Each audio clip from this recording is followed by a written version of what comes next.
इसके अंदर क्या चीज़ होती है ज़रा उसको देख लीजिएगा। इसके अंदर तमाम वो बेसिक डेफिनेशन जो आपने अपने थ्योरम क्रोलरीज या अपने पूरे पेपर में यूज़ की हुई है नोटेशन, वो आपने यहाँ मेंशन करनी होती है। वही only consider finite undirected simple graph with throughout this paper. उसने पहली लाइन में कह दिया कि हमारे जो ग्राफ होंगे वो फाइनाइट होंगे, अंडरएक्टेड होंगे और सिंपल होंगे। आगे मूव करते हैं थोड़ा सा। Let G be a graph with vertex set V G and edge set E G. The degree of a vertex denoted by D G B. उसने कहा था कि हम अपने इस पेपर में डिग्री को इससे डिनोट करेंगे। Is a number of vertices in G adjacent to V for a subset W of vertex set. Let G minus W be the subgraph of G obtained by deleting the vertices of W and edges incident with them. अच्छा, ये सारी definition जो आपने पढ़ी हुई हैं, जो हमने की हुई है, ठीक है, इसलिए मैं जस्ट इसको गो थ्रू कर रहा हूँ। फिर भी अगर किसी को कोई डेफिनेशन नहीं समझ आती तो वो क्वेश्चन कर सकते हैं। Similarly for a subset E dash of E G, edge set का हमने एक सबसेट लिया E dash, we denote by G minus E dash the subgraph of G obtained by deleting the edges of E dash. If W is equal to vertex, यानी W एक singleton set है, यानी उसके अंदर एक ही vertex है। इस तरह एज एक सिंगलटन सेट है, उसके अंदर एक ही एज है। The subgraph G minus W and G minus E dash will be written as G minus V and G minus XY for sure. For any two known adjacent vertices X and Y of graph G, let G plus XY be the graph obtained from G by adding an H XY. ये काम हमने पहले किया हुआ है। दो known adjacent vertices को एक H की जगह join करना। और the undefined rotation and terminology from graph theory can be found in 2. ठीक है, 2 हमारे पास है, उसने किसी एक बुक का रेफरेंस दिया है। ठीक है, अच्छा होता है जब आप पेपर राइट कर रहे हो तो कोई एक दो बुक्स का रेफरेंस दे दें। ठीक है, तो ये कुछ बेसिक डेफिनेशन थी। अ graphical invariant is a number related to a graph which is structural invariant. In other words, it is a fixed number under graph automorphism. ठीक है, यहाँ पे उसने ग्राफ इनवेरिएंट की डेफिनेशन कर दी, दूसरे लफ्जों में टोपोलॉजिकल इंडेक्स की डेफिनेशन कर दी। In chemical graph theory, these invariants are also known as the topological indices. One of the oldest graph invariants is the well-known Zagreb indices, first introduced in 10, where Gutmann and Nargistic examined the dependence of total pi electron energy on molecular structure and elaborated in 11. मतलब उन्होंने इसमें introduce कराया और इसके अंदर उसने इसकी application जो भी थी पाई इलेक्ट्रॉन के से रिलेटेड डिस्कस की। For a molecular graph G, the first Zagreb index and the second Zagreb index is defined as. ठीक हो गया, ये डेफिनेशन है फर्स्ट Zagreb इंडेक्स की, ये डेफिनेशन सेकंड Zagreb इंडेक्स की जो हम ऑलरेडी डिटेल में डिस्कस कर चुके हैं। These two classical topological indices reflect the extent of branching of molecular carbon atom skeleton. ठीक है, ब्रांचिंग का मतलब यह है कि हमारे पास कितनी ब्रांचेज हों। ठीक है, कार्बन एटम स्केलेटन में, कार्बन एटम स्केलेटन का मतलब जो हमने पहले भी डिस्कस किया हुआ है कि जब हम कार्बन और हाइड्रोजन के जो आइसोमर्स हैं उनकी बात करते हैं तो उसमें देखते हैं कार्बन होता है, हाइड्रोजन होते हैं, हाइड्रोजन को हम स्किप कर देते हैं, निगलेक्ट कर देते हैं, तो उस जो रिमेनिंग ग्राफ बचा है उसे कार्बन स्केलेटन का नाम दिया गया। The first Zagreb index M1 was also termed as Gutmann index by some scholars. The main properties of M1 and M2 were summarized in these references, or in these papers. In particular, Deng 5 gave a unifying approach to extremal value of Zagreb indices for trees, unicyclic graph, and bicyclic graph, respectively. Other recent results on ordinary Zagreb indices can be found in and references cited there. ठीक है, तो यहाँ तक उसने बता दिया first और second Zagreb index के बारे में और उसके थोड़ा सा लिटरेचर रिव्यू के बारे में कि आप मजीद इन पेपर्स में पढ़ सकते हैं। उसके बाद हम बात करते हैं multiplicative case. Recently Todeschini have proposed the multiplicative variants of ordinary Zagreb indices which are defined as follows. First multiplicative Zagreb index आप देख सकते हैं, हमने डिस्कस किया हुआ है, इसमें हमने तमाम डिग्री का स्केल लेना और मल्टीप्लाई कर देना। सेकंड जैगरी इंडेक्स में हमने एजेस की डिग्री को मल्टीप्लाई कर दें और फिर जो भी आंसर आएगा उनको तमाम एजेस के लिए मल्टीप्लाई कर देते हैं। These two invariants are called multiplicative Zagreb index by Gutman 6 के अंदर उन्होंने गटमैन ने ये डिफाइन किया। In this paper, Gutmann determined that among all trees of order n greater or equal to 4, इस पेपर की वो बात कह रहा है, वो बात कर रहा है जी इस पेपर की, पेपर 6 के पेपर 6 के अंदर क्या हुआ था। Gutmann determined that among all trees of order n greater or equal to 4, the extremal tree with respect to these multiplicative Zagreb indices are path and star। ठीक है, उसने बताया कि पाथ ग्राफ या फिर स्टार ग्राफ जो है वो मैक्सिमम या मिनिमम मल्टीप्लिकेटिव जैगरी इंडिसेस देते हैं। More recently, Gutmann and Gorbani have obtained some properties of Naromi-Katayama index, whose definition is NKG multiplicative vertex। तो Naromi-Katayama index जो है वो उसकी डेफिनेशन हमारे पास ये है। चेंजिंग क्या है? चेंजिंग आप देख सकते हैं कि फर्स्ट मल्टीप्लिकेटिव में यहाँ पे स्क्वायर है, ठीक है, जबकि नारोमी-काटायामा में यहाँ पे हमारे पास 1 है। For a graph G, a molecular graph which models the skeleton of a molecule and a connected graph of maximum degree at MOS 4।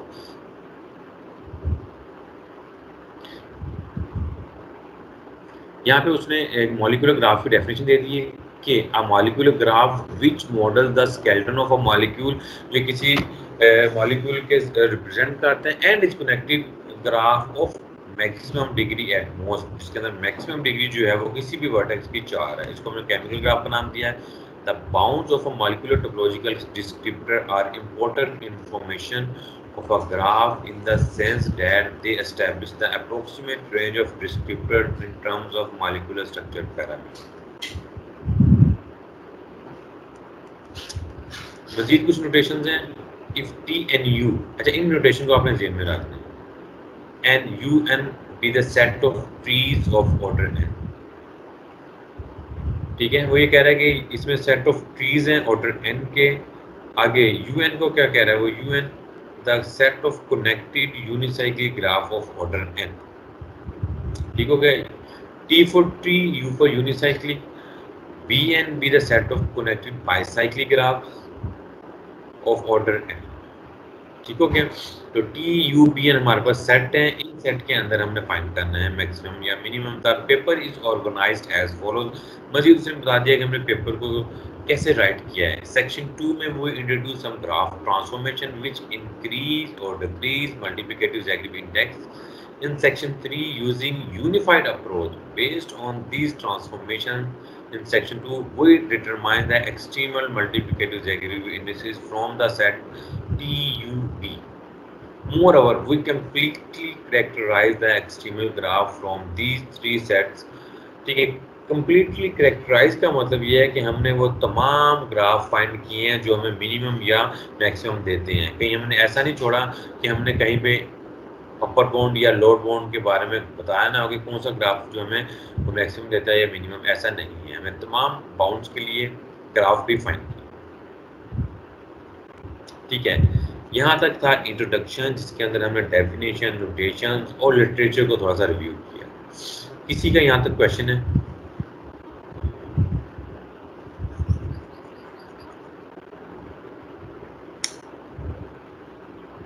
जी, यहाँ तक किसी स्टूडेंट का क्वेश्चन है?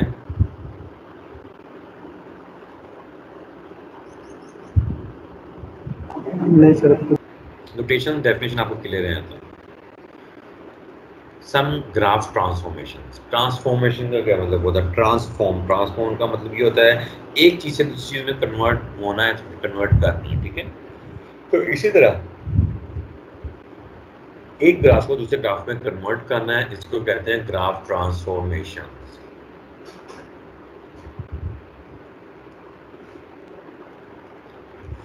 तो पढ़ते हैं सबसे पहले फर्स्ट ट्रांसफॉर्मेशन के लिए। ट्रांसफॉर्मेशन ए की तरफ, ट्रांसफॉर्मेशन ए क्या कह रहा है? Suppose that G is a trivial connected graph. Sorry non trivial का मतलब है इसमें वर्टिसेस एक से ज्यादा है।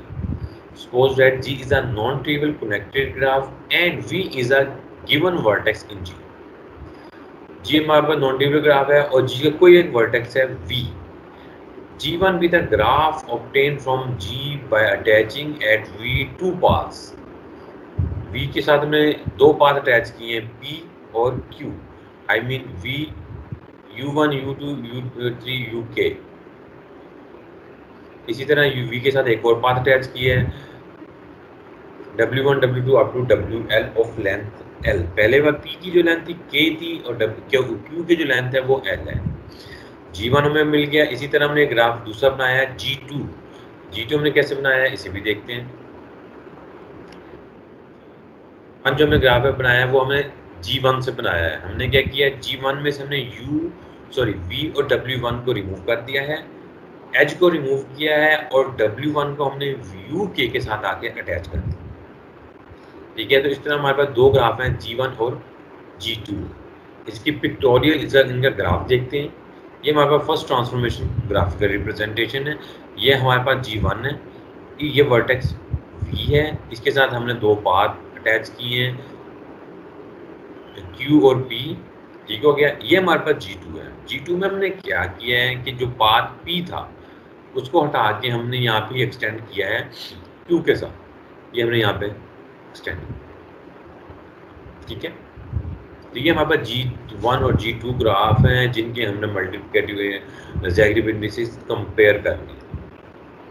हालांकि ठीक है, तो आप लोगों की तरफ आता है ट्रांसफॉर्मेशन ए। क्या चीज़ है, समझ आ गई है ट्रांसफॉर्मेशन ए? जी सर, क्लियर है सर। इसमें से हम कोई भी एज रिमूव कर सकते हैं, जैसे W1 की है, या इधर U1 भी कर सकते हैं? जी वो एक ही बात होगी बेसिकली। आपने इस पाथ को उठा के आप इधर ले जाएं, ठीक है, या फिर हम इस पाथ को उठा के इधर ले जाएं, वो बात एक ही हो। ठीक है, बेसिकली मेन मकसद ये है कि दो पाथ की बजाय हमने ना एक पाथ में कन्वर्ट करना। ठीक है, आप देख सकते हैं U के साथ दो, G1 में U के साथ दो पाथ्स हैं, जबकि G2 में V के साथ एक ही पाथ है। तो बेसिकली दो पाथ्स हैं, उनको हमने कन्वर्ट करना है एक पाथ। तो ये सारा काम सर। ये तो दो ग्राफ हो गए ना, G1 और G2। ये जो इसके ग्राफ के अंदर G लिखा हुआ है, इसका क्या मतलब हुआ?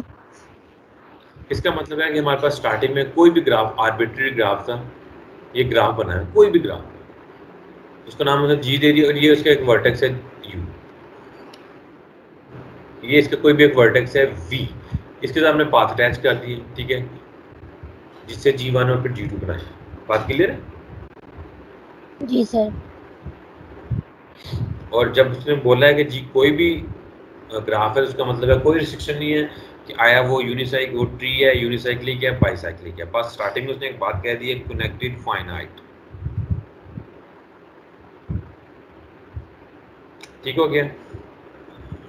जी सर। हमारा पर्पस सिर्फ हमने U को चेंज किया है, U को ट्रांसफॉर्म किया है।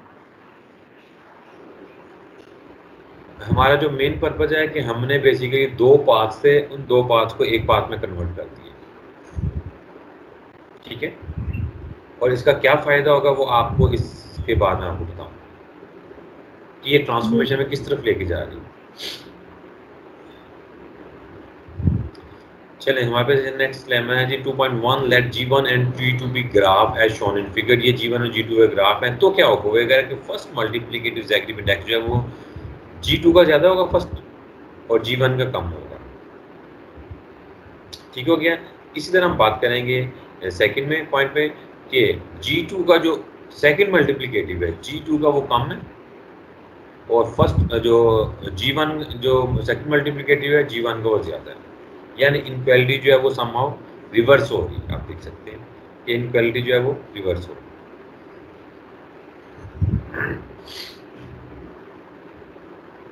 स्टेटमेंट क्लियर है कि बेसिकली हम करना क्या चाह रहे हैं।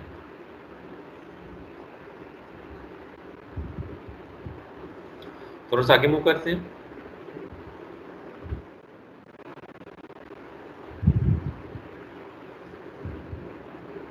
प्रूफ की तरफ। Assume that degree of V, चूंकि हमें G का एक वर्टेक्स फिक्स किया था, वी की वगैरह डिग्री है कोई ना कोई, एक्स और एक्स जो है वो जीरो नहीं है, जीरो के अलावा 1 2 3 4 5 कुछ भी हो सकता है। यहाँ पे हमने ये चीज फिक्स कर ली। By definition of the multiplicative Zagreb indices we have this.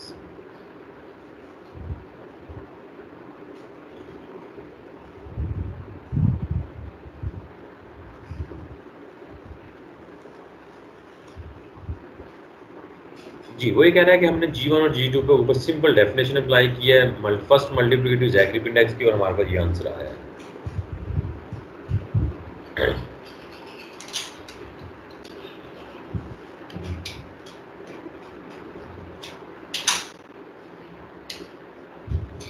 करना क्या है, करना हम इस तरह का आई थिंक पहले भी करके आ चुके हैं, ट्रांसफॉर्मेशन को डिस्कस करके आ चुके हैं। करना हमने ये है कि सिंपल वो वर्सेस को हम डिस्कस करते हैं, चूंकि ये वर्टेक्स सेट के ऊपर डिफाइन है फर्स्ट मल्टीप्लिकेटिव ज़ैगरेब इंडेक्स।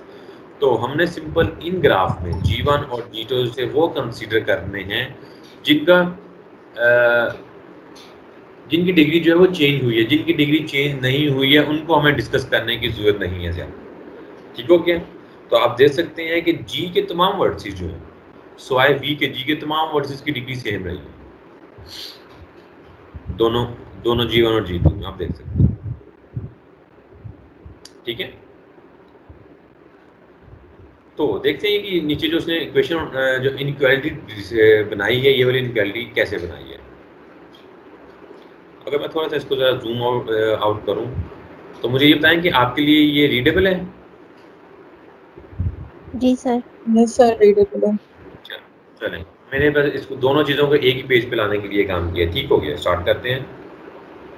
सबसे पहले आपने मेंशन करना है G2 को देख रहे हैं, ठीक है, क्योंकि उसने पहले G2 लिया है। तो सबसे पहले हम G2 का first multiplicative Zagreb index find करने की ट्राई करते हैं। तो मुझे बताएं कि इस वक्त V की डिग्री कितनी है? G1 में V की डिग्री कितनी है? सॉरी G2 में सर एक तरफ से 1 और बाकी G के साथ उसकी अच्छा अभी मैं बात करूंगा G2 की, ठीक है, अभी मैं बात करूंगा G2 की। तो मुझे बताएं G2 के अंदर V की डिग्री कितनी है, और ये भी आपने जेन में रखना है कि हमने क्या लेट किया है।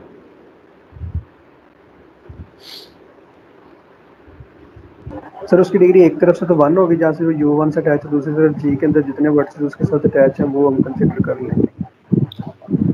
ठीक है, तो अगर मैं बात करने की ट्राई करूं multiplicative Zagreb index of G2, तो मैं स्टार्ट करता हूं कि V की जो डिग्री होगी, V की डिग्री होगी हमारे पास x+1, क्योंकि हमने ये लेट किया है कि G के अंदर V की डिग्री x है, यहाँ पे G2 में एक और डिग्री बढ़ गई है, तो उसको हमने कह दिया x+1 और इसका स्क्वायर। ठीक हो गया? उसके बाद हमने मल्टीप्लिकेशन की। आप मुझे बताएं कि WL आपको नजर आ रहा होगा सबको, इसकी डिग्री कितनी है? सर 1। वेरी गुड, 1 स्क्वायर है। अब हमारे पास आपने ये कंसीडर करना है कि ये टोटल वर्सेस है, यहाँ से लेके U1 से लेके WL-1 तक कितने वर्सेस है।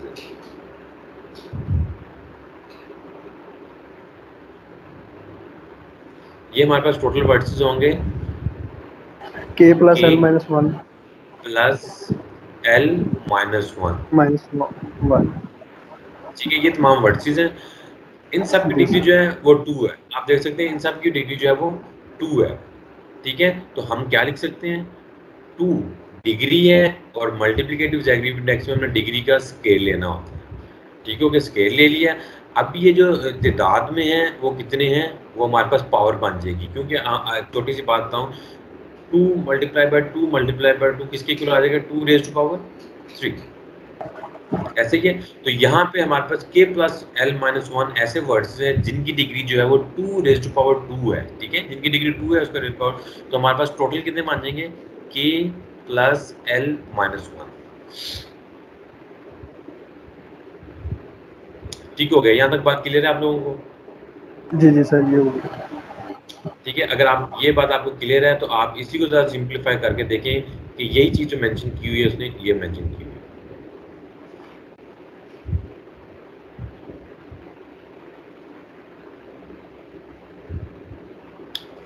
जी ओके, जी सर ये बनाओ। अब हम बात कर लेते हैं G1 G1 में सबसे पहले V की डिग्री की बात करते हैं। G1 में V की डिग्री जो है हमारे पास है x प्लस 2 का 2 स्केल। x+2 yes. ठीक है, अब हमारे पास G1 के अंदर दो वर्टिसेस ऐसे हैं जिनकी डिग्री 1 है, एक WL है और एक UK है। इन दोनों की डिग्री जो है वो 1 है। इसका मतलब यह है कि एक वर्टेक्स यहाँ से कम हुआ है, एक वर्टेक्स हमारे पास यहाँ से कम हुआ है, तो टोटल वर्टिसेस जिनकी डिग्री 2 है वो हमारे पास बन जाएंगे। इधर से कम हुआ है, इनकी length k minus L l थी L-1 और इधर से एक भी कम हुआ है तो इधर से K-1। तो टोटल हमारे पास हो जाएंगे L प्लस K-2। इन दोनों को ऐड कर लेंगे हम, इसको भी ऐड करेंगे, इसको भी ऐड, तो टोटल आ देंगे। इनकी डिग्री हमारे पास होगी 2⁻², और टोटल तादाद है L प्लस K-2। अगर इसको आप सिंप्लीफाई करेंगे तो ये हमारे पास माइनस के बाद वाली चीज़ जो है वो ये है।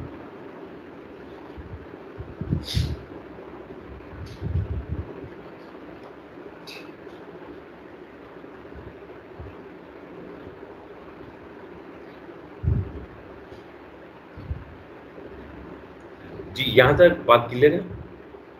जी सर रिलेशन यहाँ तक क्वेश्चन है किसी का?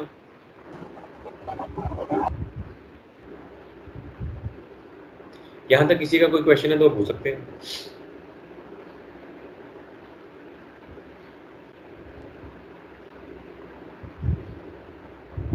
यहाँ पे WL है, डिग्री चेंज तो नहीं हुई, लेकिन उसको हम कंसीडर तो कर रहे हैं इसमें। क्वेश्चन रिपीट कीजिएगा। आप G1 की बात कर रहे हैं, G2 की? सर G1 और G2 में दोनों में जो है WL सर उसकी डिग्री तो 1 ही रही है ना, बिल्कुल क्योंकि वो ऐसे ही है। पेंडेंट वर्टेक्स है। तो सर बिल्कुल इसमें ऐसे। हम WL को कंसीडर नहीं कर रहे। WL को हमने दोनों में कंसीडर किया। आप देखें W1 की, अगर मैं G1 की बात करूं तो G1 में मैंने यहाँ पे 1 डिग्री वाले लिए हैं, एक WL एक UK। ठीक हो गया। अगर मैं बात करूं G2 की, तो G2 में हमारे पास एक ही पेंडेंट वर्टेक्स है WL, वो मैंने कंसीडर किया है ये वाला। अगर चेकें तो मैं ये मल्टीप्लिकेशन में हम सिर्फ उनको करेंगे ना, अभी ये बात हुई थी, तो इसलिए अब WL की डिग्री तो वेरी नहीं कर रही। अच्छा ठीक है, आपके कहने का मतलब ये है कि अच्छा और भी बहुत सारे हैं जिनकी डिग्री वेरी नहीं कर रही। कहने का मतलब ये है कि हमने उनको स्किप कर दिया। ठीक है, कैसे स्किप किया? अच्छा, इनकी ज़रूरत पड़ेगी। आप देखें, अच्छा एक और चीज़ है कि WL जो है इसकी डिग्री 1 है, मल्टीप्लिकेशन में 1 कोई रोल प्ले नहीं करता। मैंने जैसे आपको समझाने के लिए ये काम किया हुआ है। ठीक है, इसलिए मैं WL की डिग्री चेंज अब डिस्कस कर भी लेंगी तो कोई भी फर्क नहीं पड़ेगा। अच्छा, डिस्कस करने ना ही करने से क्या होगा? फर्क कोई नहीं पड़ेगा, आपका काम थोड़ा कम हो जाएगा। अगर कोई स्टूडेंट उनको भी डिस्कस करना चाहता है, मतलब पूरे ग्राफ को डिस्कस करना है, तो भी कोई फर्क नहीं पड़ेगा। ठीक है, उसकी रीजन क्या है वो भी आपको बता देता हूँ। अच्छा, जिनकी डिग्री 1 थी उन्होंने चूंकि मल्टीप्लिकेशन में 1 कोई रोल प्ले नहीं करता। कैसे नहीं पाता? सपोज x मल्टीप्लाई 1 आंसर क्या आएगा? x। अब 1 कितने हैं, चाहे जितने मर्जी 1 हो जाए। बात क्लियर है? एक ये चीज होगी। दूसरी क्या चीज है? दूसरी क्या चीज है जो मैंने आपको बताया था कि जी के वर्सेस को मैंने नहीं डिस्कस किया। जी के वर्सेस को मैंने इसलिए डिस्कस नहीं किया, सपोज यहाँ पे एक वर्टेक्स है x, नहीं x नहीं कर रहे क्योंकि x हमने यूज किया। सपोज यहाँ पे एक वर्टेक्स है z, यही वर्टेक्स यहाँ पे भी है। ठीक है, इसकी डिग्री अगर हमारे पास सपोज कर लेते हैं 5 है, तो ये डिग्री चेंज तो नहीं हुई, 5 इधर भी है। तो क्या होगा कि ये दोनों ग्राफ में से कॉमन आ जाएगा। अगर मैं थोड़ा लिखने की ट्राई करूं तो वो ये चीज हो जाएगी।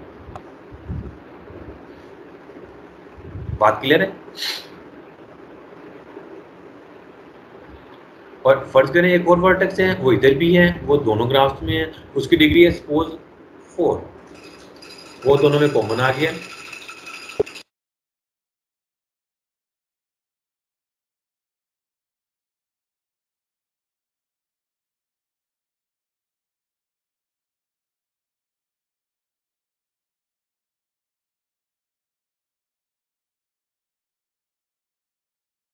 ठीक है, इसी तरह हमारे पास एक और ग्राफ है जिसकी डिग्री जो है वो 2 है।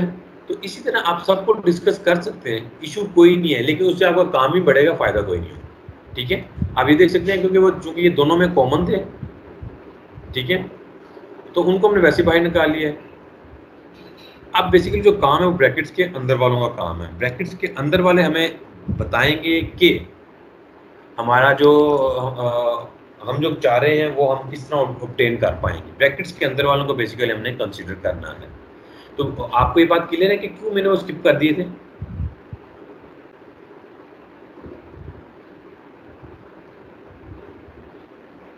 आप किसकी बात कर रहे हैं?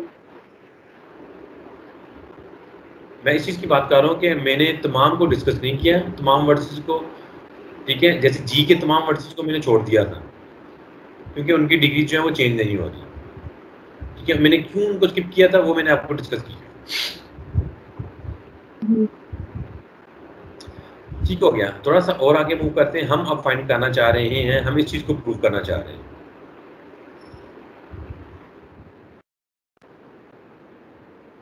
इस चीज को प्रूव करना चाह रहे हैं। इस चीज को हम इस तरह प्रूव कर रहे हैं कि अगर हम शो करा देंगे पाई 1 of G2 minus pi 1 of G1 greater than 0, ठीक है, अगर हम ये शो करा देते हैं तो हमारा रिजल्ट आ जाएगा।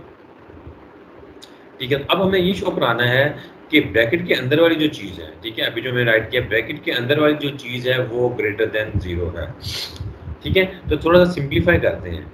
इस पूरे एक्सप्रेशन में जो ब्रैकेट के अंदर है, ब्रैकेट के अंदर है, इस पूरे एक्सप्रेशन में से उसने कॉमन ले लिया 4k प्लस l माइनस 2। अच्छा, आप सबके पास जरा कॉपी पेंसिल उम्मीद है मौजूद होगा, आप सबके पास कॉपी पेंसिल मौजूद है, अगर नहीं आप जल्दी से उठा लें। और ये जो ब्रैकेट के अंदर एक्सप्रेशन गिवन है, ठीक है, इसको सिंप्लीफाई करें और कन्वर्ट करें इस एक्सप्रेशन। ब्रैकेट के अंदर जो एक्सप्रेशन मौजूद है उसको सिंप्लीफाई करें, जो कॉमन आ रहा है कॉमन करें, और जो ब्रैकेट के अंदर चीज़ बच रही है जरा उसे बनाएं, जल्दी से बनाएं। उसके बाद मैं 1 बाय 1 आप लोगों से पता करता हूँ कि क्या आंसर बना है। ठीक है, कोई स्टूडेंट्स को क्वेश्चन क्लियर नहीं है तो वो पूछ सकता है, लेकिन जब मैं पूछूं तो काइंडली ये मत कीजिएगा सर मुझे समझ नहीं आई, करना क्या था, मुझे समझ नहीं आई, क्वेश्चन क्या था। ठीक है।